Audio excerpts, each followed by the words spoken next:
Dabar galim dėtis dėžutę į mūsų paruoštą vietą.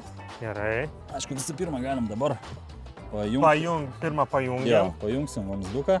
Gerai, dabar mes užsikasim, ne? Dabar jau prijungiam visą raputę, užsikasam, pasitankinam vėl dar kartą. Galim atsidaryti, parodysiu dar kas viduje, ar ne? Gerai. Ką gaunam kartu su valymo įrenginiu, čia kaip minėjau yra valymo įrenginio širdis, kuris daug funkcijų atlieka. Tai jis ir duoda orą, vykdo procesus ir veikia, sakykime, perpilimai, antriniai valymai, būtent raputės pagalba. Ką man tai patartumėt žmonėm, kurie planuoja statytis valymo įrenginį?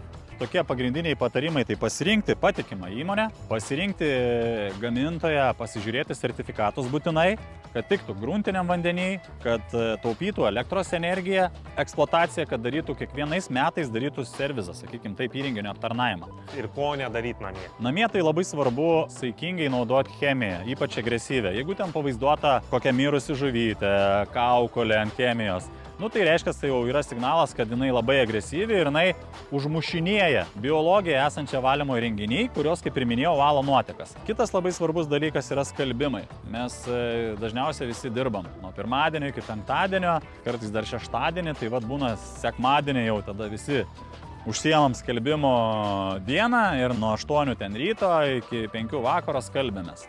Vėlgi, skalbimo miltelėse yra chemija, kuri irgi lygiai taip pat užmušinėja biologiją. Tai šitoj vietoj yra svarbu tos skalbimus išdėlioti proporcingai.